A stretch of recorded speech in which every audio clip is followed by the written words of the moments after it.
Ano nga ba ito? Lahat po ng ating pag-uusapan ngayon mga kababayan ay magbabanggaan. Tito Sen versus Cheese Escudero, PBBM versus Sara, Harry Roque versus Kaufman, Baste versus General Torre. So, 6 po yan sila na magbabanggaan. No? So, ito na. Unahin natin itong si Tito Sen at saka si Cheese Escudero. Naku po mga kababayan, talagang mapupunta sa hot seat ngayon mga kababayan itong si Cheese Escudero. Mapupunta sa hot seat talaga to. Lagi pa namang inaalibay ni Cheese, ano lang yan, propaganda lang yan, paninira lang yan, hindi totoo yan. May mga ganyan-ganyan daw. So ito na mga kababayan. Ito po ay usapang Kongreso Post. Ayan, kung nakita nyo po ha, ipakita ko sa inyo. Usapang Kongreso Post po ito. Tito Sen versus Cheese Escudero. Dapat lang talaga mga kababayan na imbestigahan kasi hindi po ito hindi po ito daan-libo lang. Hindi po ito milyon lang kundi bilyon po. Saan po ito galing? Galing po sa pinagpaguran natin. Dugo, pawis at sipon at luha. Sa atin po ito galing. Kaya dapat lang na imbestigahan. Di ba? Ito po mga kababayan, dito sa usaping Kongreso. According dito sa kanilang post, we will investigate. So, nako, patay. Mga kababayan. Pag naimbestigahan ito, ni Tito Sen at napatunayan, talagang wala ng Escuderong papatong sa national politics. Maniwala kayo sa akin mga kababayan. Gising na ang tao. Tingnan mo si Bong Revilla. Tingnan nyo si Bong Revilla. Di ba? Papangunahan ni dating Senador Tito Soto ang investigasyon kaugnay ng umano'y 142.7 billion insertion ni Cheese Escudero sa 2025 bicameral national budget. Ayon kay Soto, kailangang liwanagin kung saan mapupunta ang bilyon-bilyong pisong ito, lalo na't posibleng kinuha ito mula sa bawas na budget ng DepEd at Department of Health. Nako po, mga kababayan, ayan po ang sabi ni Tito Sen.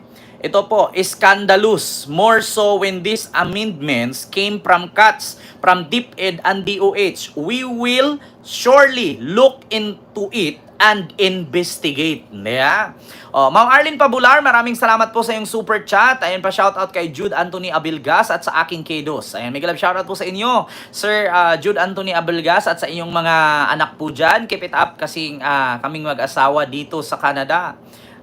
Tanggal ang stress namin. Salamat po, Ma'am Arlene at kay Sir Jude Abelgas. So ito ang sabi ni Tito Sen mga kababayan na scandalous daw po ito talaga. Bakit? Pera po ito ng taong bayan. Dapat lang pong malaman. Kasi nga sa totoo lang mga kababayan, delikado po kasi ito. Saan nga po ba ito mapupunta? According po kasi sa balita ng Billionaire News, ito daw 142.7 billion. Billion ito hindi million. Billion.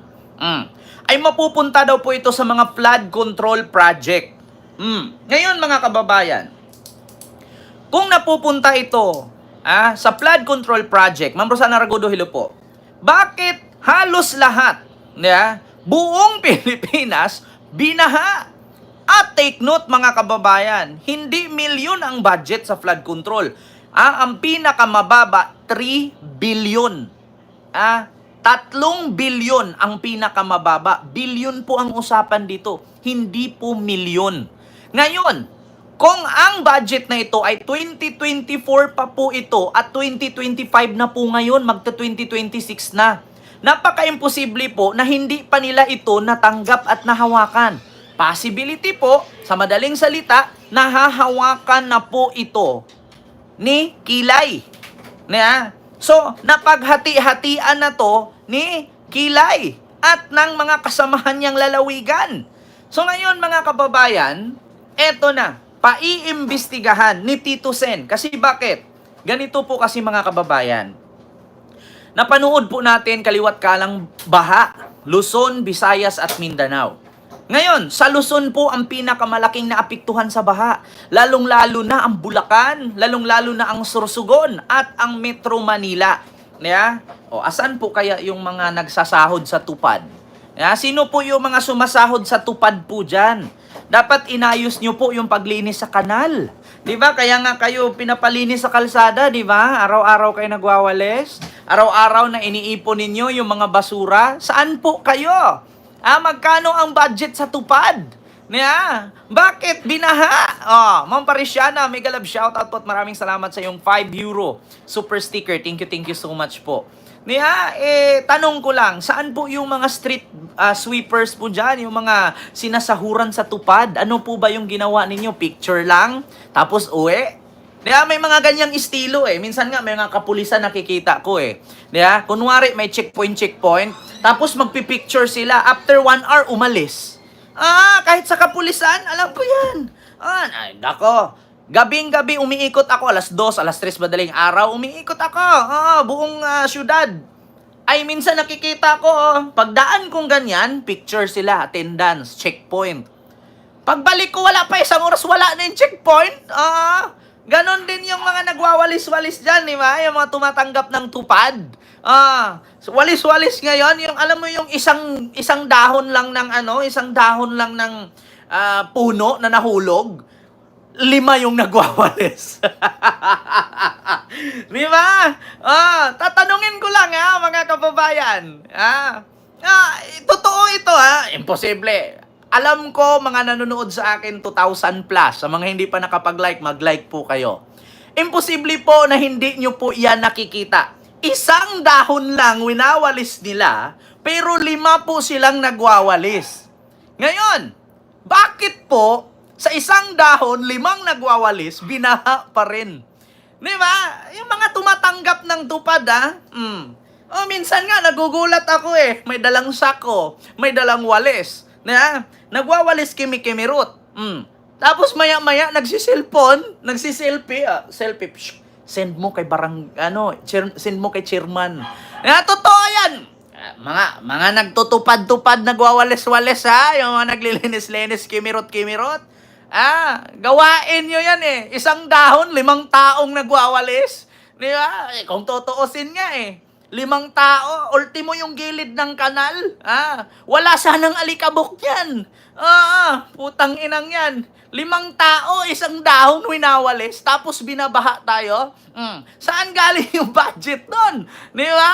Baka parte yan ng flood control project, Kahit sa probinsya, ganun din. Mag-checkpoint sila alas 8 to alas 12. Ang pinakamatagal, lampas na, wala na. May mga ganyan. Picture lang, tapos uwi. Kahit sa kapulisan may mga ganyang kasakitan. Tawa ako sa isang dahon 5. Totoo yan. Naku, ako nagsabi sa inyo mga kababayan. May mga ganyang estilo. Buti na lang si General Torre, sa kapulisan naman, buti si General Torre na, ang PNP chief ngayon, kasi meron ng 5 minutes response. Halimbawa, kapag may problema ka, tatawagan mo yung PNP, 911, hello po, o ganyan. Halimbawa, nandyan ka sa Bikutan. Yung Bikutan, PNP, magigising yun sila. Maa-alerto yun, walang tulog-tulog. Kasi every 5 minutes, pag kailangan, wala pang 5 minutes, nandun ka na. Kasi dati, ang ginawa ng ibang pulis, ganyan, di ba, naalala nyo noon, nung si General Eliasar pa ang PNP chief, pinagpapalo, kinikwilyuhan niya yung mga pulis kasi tulog. Nako, di ba? Kaya sa totoo lang, pati itong mga nagtutupad-tupad, yung mga tumatanggap ng sahod sa tupad. May mga ganyan. Sumasahod kayo 12,000 a month, 400 a day, magwawalis. Tapos isang dahon, pinagtulungan ng 5 tao na magwawalis.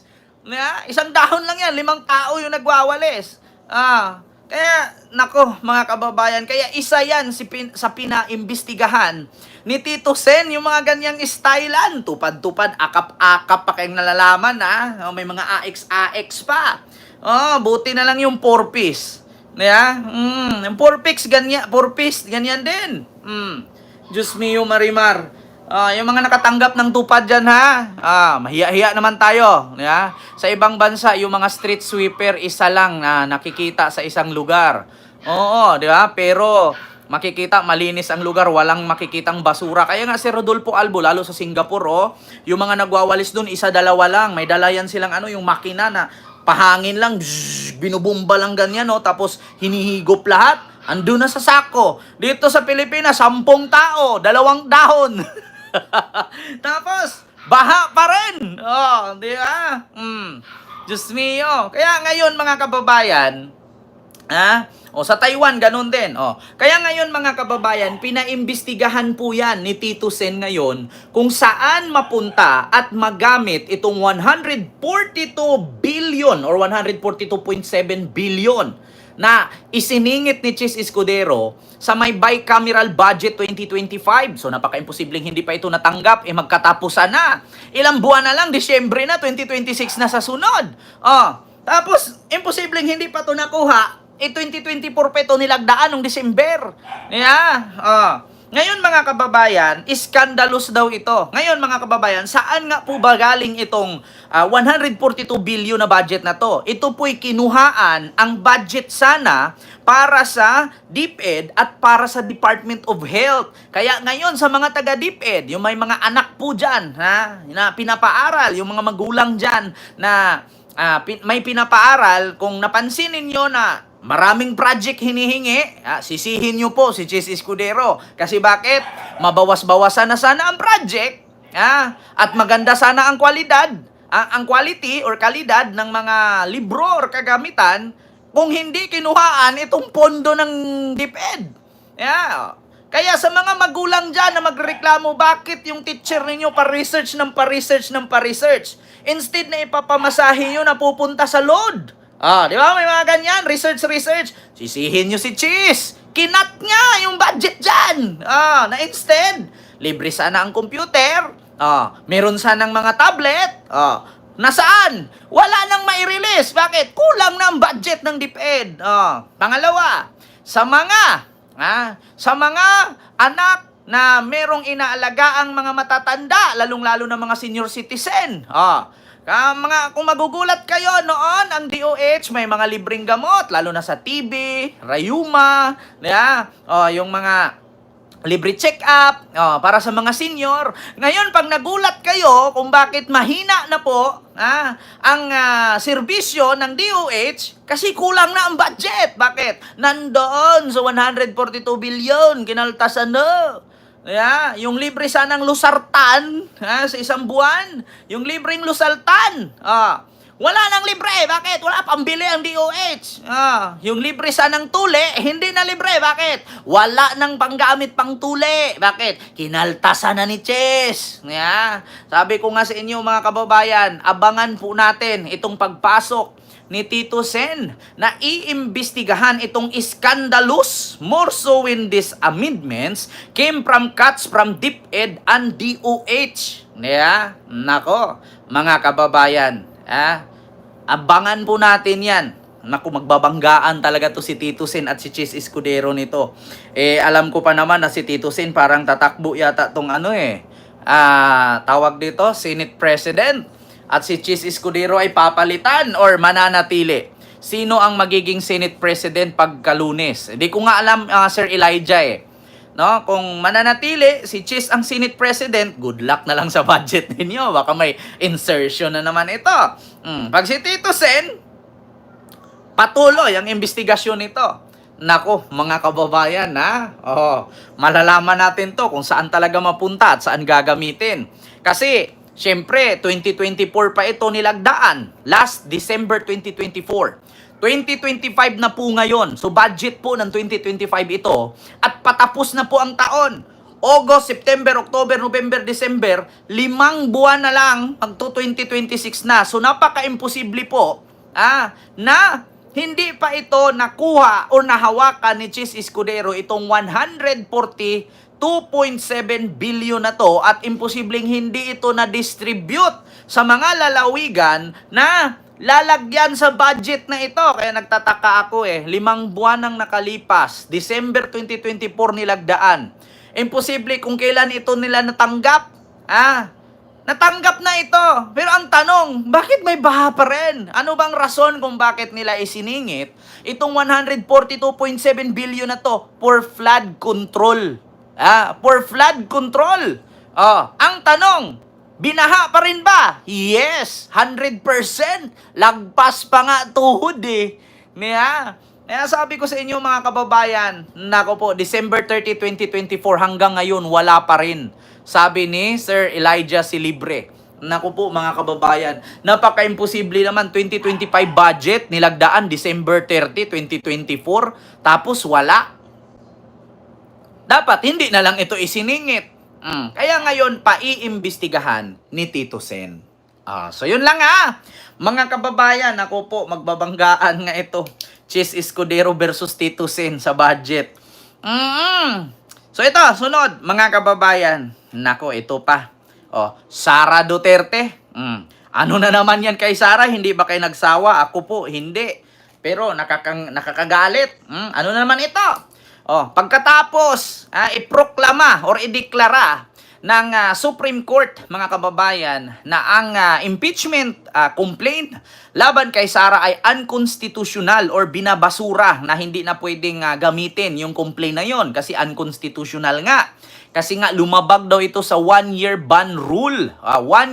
One complaint in 1 year lang dapat. So 4 nga ang complaint ng impeachment. So ito'y diniklarang unconstitutional or sa madaling salita, ito'y winalang bisa or binasura.